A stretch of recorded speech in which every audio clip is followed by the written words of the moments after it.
All right, so what we played today was Jund Wildfire. The deck is nothing really new. It's been around a long time. It's not played very often, probably for good reasons. It's a fun deck.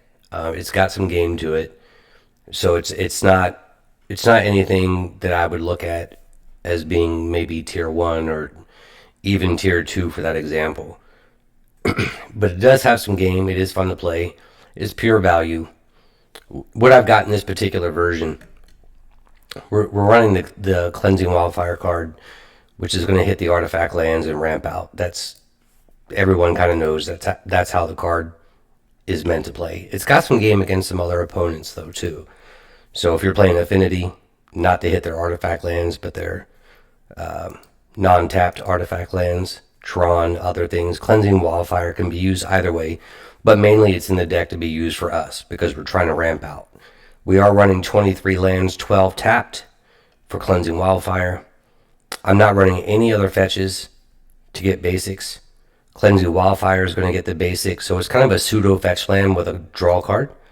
It costs mana, obviously, but I can't just run tap lands in great quantities. 12 is pretty high as it is. The rest are going to be basics. The as far as the creature suite goes, your standard Land of War Visionary, Jewel Thief. I'm running Crimson Fleet Commodore instead of the Assassin. They both essentially are doing the same thing. 1/3 Death Touch versus 5/2 Trample. When you're putting a deck together, when you're playing a deck, and you'll hear me say this a lot, there is a big difference between what a strategy is and what a game plan is. So a strategy may be, I want to control the early game and then have a mid game that maybe ramps to get to bigger creatures and then go ahead and play the game out. So a strategy is early game removal, if that's what this deck is doing. Early game removal to keep the board clean as best we can. Play some creatures mid, take over the game late with bigger creatures, hopefully superior creatures. A game plan is, what cards do I want to see specifically on turn one? That doesn't mean, obviously I want land turn one, sure, but what land, right? Do I want to see Dark Moss Bridge turn one or Dross Forge Bridge turn one? I want to see Dross Forge Bridge turn one. Why? I need red early, very early. It's needed for Cleansing Wildfire on 2, obviously, and Bolt. Electricity, we're not playing on turn 1, unless it's maybe Delver. But even then, Electricity is multi-turns later. But you want early black and early red. Green on 3, 4, and 5. So I want to see, again, to be redundant, strategy is kind of generic. Am I an aggro deck? Am I a control deck? Am I a mid-range deck? I want to keep the board clear with removal spells in the early game to get a better late game strategy. Game plan is, I want to see Dross Forge Bridge on turn 1 with a turn 2 Forest. Now I have all 3 colors that I play and work with. If I need to use Cast Down, Bolt, all of those things are available to me. And I have the color I need for turn 3. What do I want to see on turn 2? Might be Cleansing Wildfire, but we have it. The point is, we know specifically how we want to see it. Turn 1 Dross Forge Bridge, turn 2 Forest, play Cleansing Wildfire. It's ramping out, drawing a card. Now we're set up for turn 3 for Land of War Visionary to draw another card. And then into Crimson Fleet Commodore, so on and so forth with Avenging Hunter and Boarding Party. So you want to know the specific game plan as best as you can as what the deck is doing. Specific lands, specific cards on specific turns.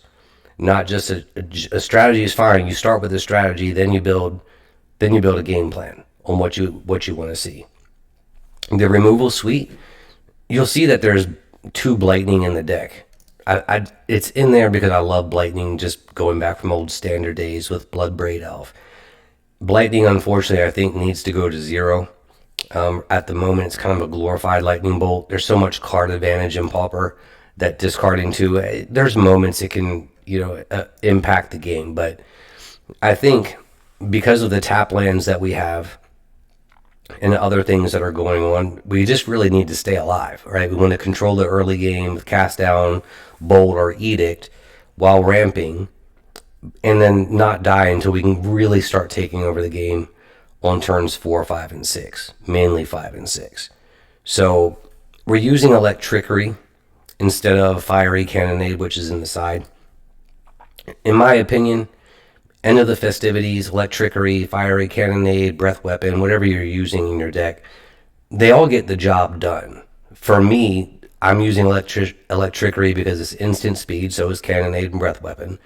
But it's the 1/1s, it's the fairies, it's the Squadron Hawks, things like that. It seems to jump from 1 to 3. So like Core Skyfisher, as a 2/3. I like Electrickery in that role. We'll see how maybe it comes into play, maybe it doesn't. But I like it as kind of a sweeper. It's a little cheaper, suffocating fumes except fume cycles. So it's a narrow call, but whatever you're putting in for that spot, for that sweeper spot, just look at your meta and determine what you need. If you think, we don't have a lot of fairies, we don't have a lot of hawks, things are a little bigger, then switch it out to Fiery Cannonade. Also, with Electrickery in the main, it doesn't take out Land of War Visionary, but sometimes we're just going to have to bring in Cannonade and say, fuck it, Visionary, I'm sorry, but it is what it is. But we really don't want to be taking out our own creature. Also, too, it's been said numerous times, the reason we went Cannonade instead of Breath Weapon is that Crimson Fleet Commodore is a pirate. So we're not taking out our own creatures with our board sweeps. So that's what we have as far as the sweep package: Fiery Cannonade and Electrickery main. And then we have 4 Bolt, which is essentially spot removal. It's a utility spell in general. Cast down for spot removal. Chainer's Edict is not spot removal. It does impact the board, which is great, but we're giving the opponent a choice on what to do. So it's not spot. Again, Chainer's Edict, a lot of people play it. Some as a 4 of. There's nothing wrong with that. But again, you have to know as best you can what you're walking into.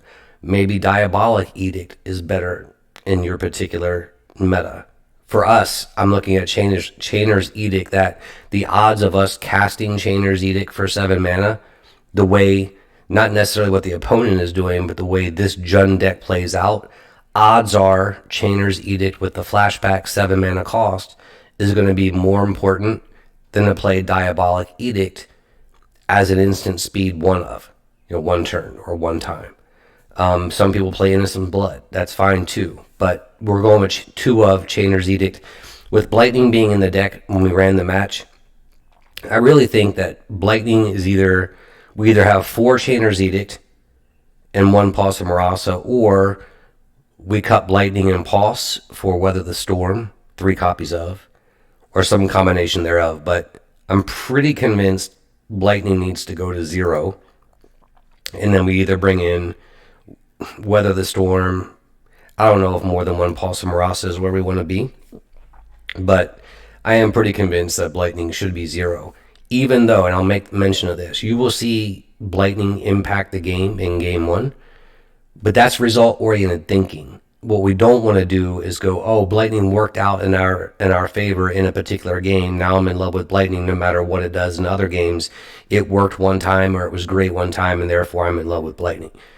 You don't want to do that. We're trying to look at probabilities and what cards give the best probabilities and furthering the game plan. I don't think Blightning is doing that, in my opinion, although I still love the card.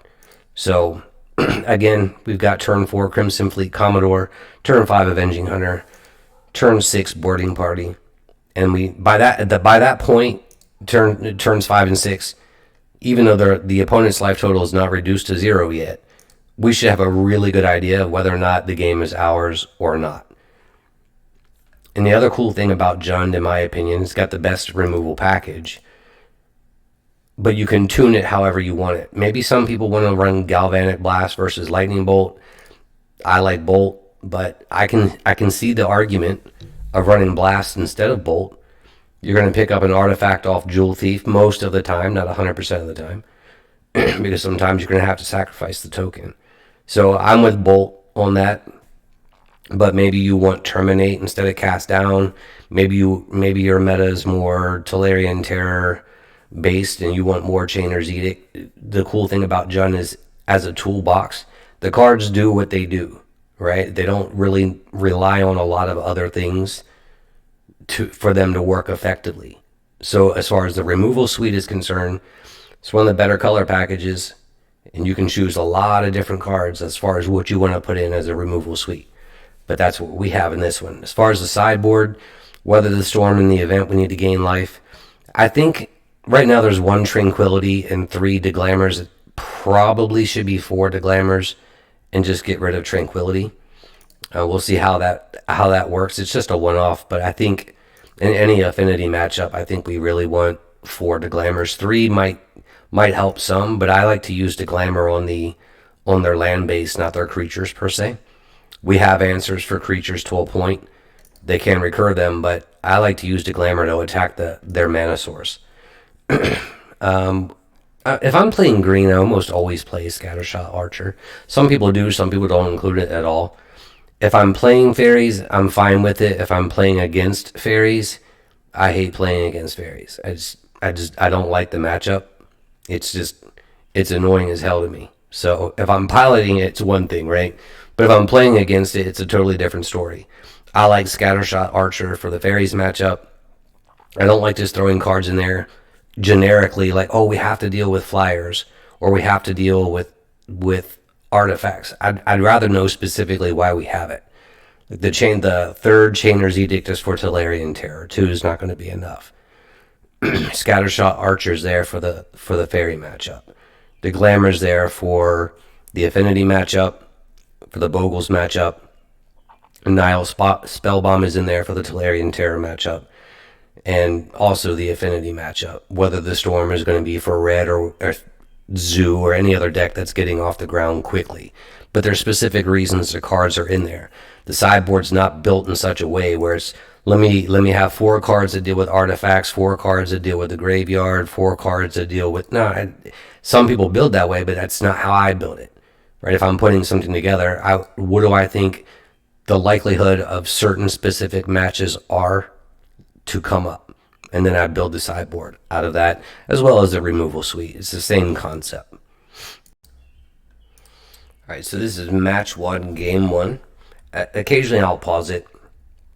Opening hand, unknown opponent, not sure what I was up against. But why are we keeping this? We're talking about game plan, right? So Drawsforge Bridge, turn 1 is the land I want to see. So we have access to red, black, green. Our colors are there. If necessary, we can go turn 2 Mountain. It's always a possibility we draw Cleansing Wildfire on 2. But the main thing is we've got the land that we specifically want to see on turn 1 and a removal suite with a turn 4 Crimson Fleet Commodore. So when you see the opening hand, when I saw Putrid Imp, I'm thinking it's probably Reanimator that uses that as the discard package. I've done that on occasion, so that's what I think I'm up against. So I'm kind of happy about that, right? Like I've got Cast Down.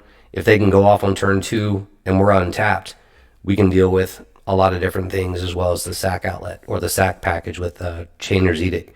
But game plan would be Bridge. Maybe we go tap land on 2. Probably do, unless we draw Cleansing Wildfire.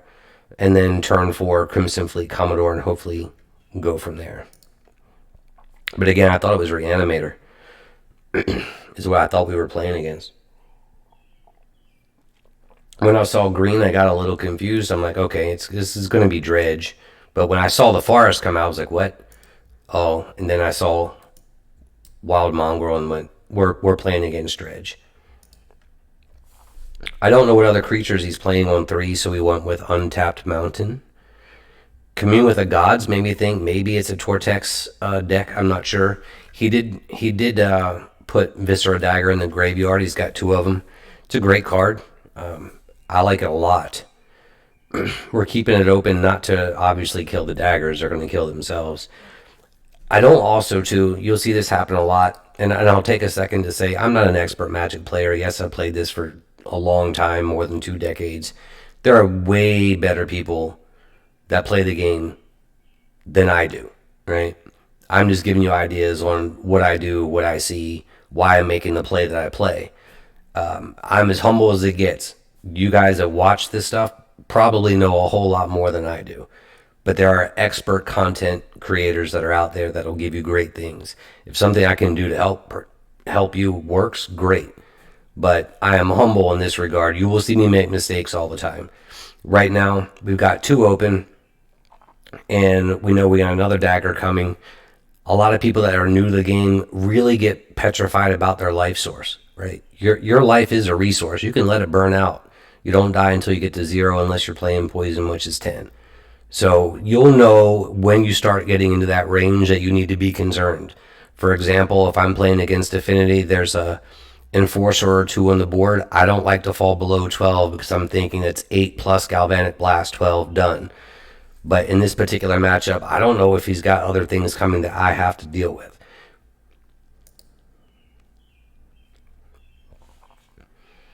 Not concerned that much at the moment. We're at 12, not a big deal.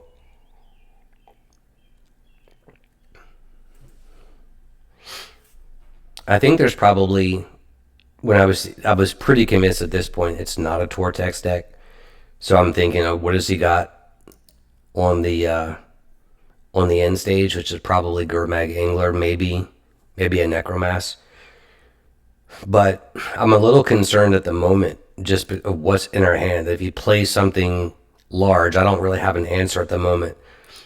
We can block either the Assassin in the 4-drop slot or Crimson Fleet Commodore can deal with that. My biggest concern at the moment is if we do stabilize and we put Crimson Fleet Commodore out there, does he have removal in hand? That's my big concern. If he doesn't, then we can deal with Gurmag Angler, which just hit. So the worst case, Crimson comes out, he's got removal, and the game is over. The best thing that happens is he attacks with Gurmag Angler, because we can block that, and we'll take that trade in a minute. Obviously, we have to, but I'll take that trade with another Crimson in my hand. So now we're starting to stabilize.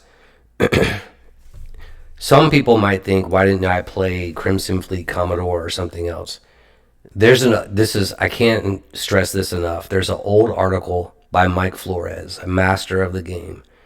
You can Google it up. It's called "Who's the Beatdown?" And even though your deck may be more mid-rangey, control-y, there's times that just because of game states, you're switching in and out of, I'm currently the beatdown, now I'm not the beatdown, I'm more control-ish. With him, with just 1 card in hand, I'm not trying to establish board presence or put a bunch of pressure on. I just got to make sure that if we get the initiative and hold the Monarch, we can do that. So that's the reason for playing Chainer's Edict. There is, at this moment, I'm still in the mindset of I'm the control player, he's the beatdown. That's going to change in a moment, but this turn we'll go ahead and use Chainers to keep the board clear.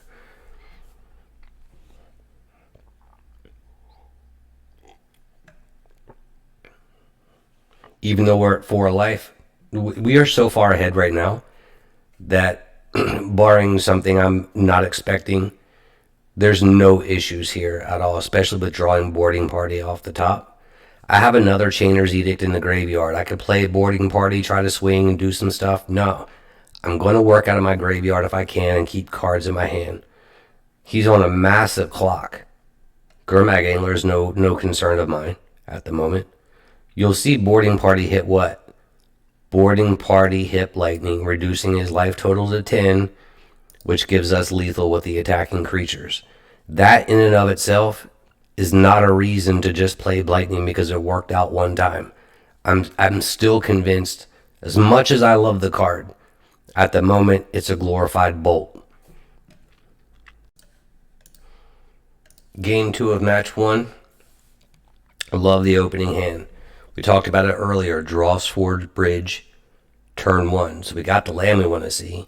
We're a little land light. I kind of like 3 land hands.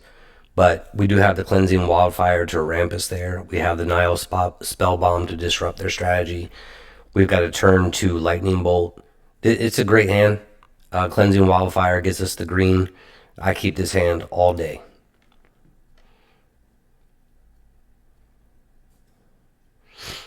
Cast down's great because we know they have bigger threats on the end that we have to deal with. We've got Gurmag Angler. We've got the 4/4 with Trample. So having the cast down and the lightning bolt, we've got the removal suite. I mean, it's just shaping up phenomenally. We get a land. We're not playing Avenging Hunter right now. When you're playing with Monarch and the Initiative, you want to defend those things as best as you can at all costs. And I'm pretty sure in this particular game, even though I just played it, I don't quite remember it. It's what happens when you get older. Why did I go ahead and take out the Putrid Imp, right? He's got 4 lands in play and three cards in the graveyard. We've got a lot of cards that deal with Gurmag Angler. I'm just trying to keep the board clean. If he plays Gurmag Angler, I'd like to get Avenging Hunter online as fast as possible. But it might take a couple of turns for me to have to constantly remove some creatures before I can play Avenging Hunter safely. There are times where you have to play it aggressively. You have no choice, but I'd like to keep it in play if possible. Haven't seen removal from the opponent yet. I don't know what he has for that.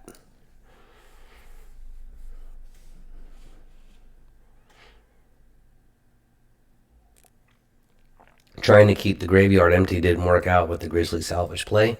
But now we got an issue, right? We can't play Avenging Hunter.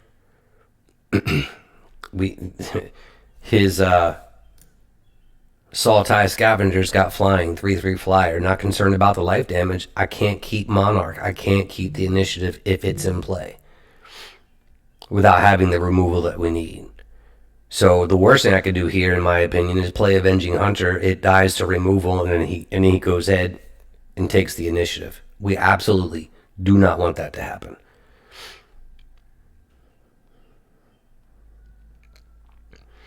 What some people probably, I don't know if this was you, some people probably thought, why are you blocking with Jewel Thief? Because I plan to kill it with cast down.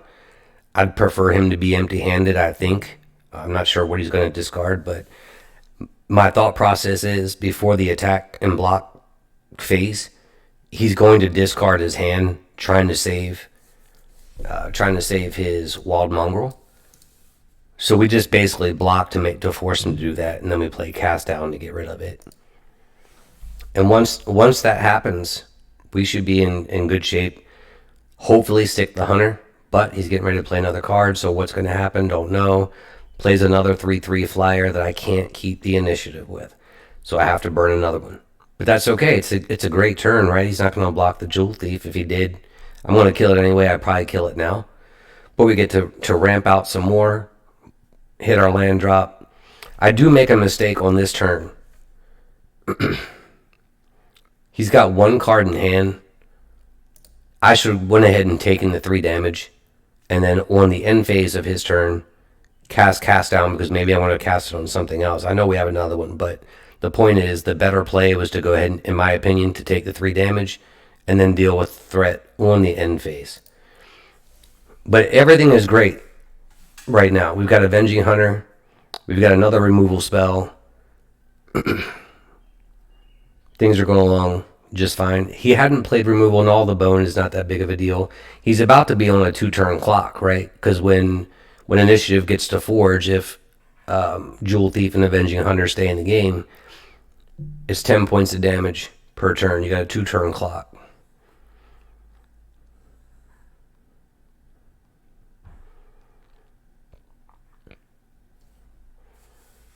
And then we have the loss of life from trap as well. That comes into play, or could come into play. But the game was 1 turns ago, right? Once we kept the board clear, opponent out of cards. I'm gonna say it again. The opponent was he was so much fun to play with. Great personality, playing the game because he enjoys it. Dredge is not a tier one deck by any means. It's nowhere in the meta, but it was fun to play against it. And I'm not saying that Jund is that type of competitiveness.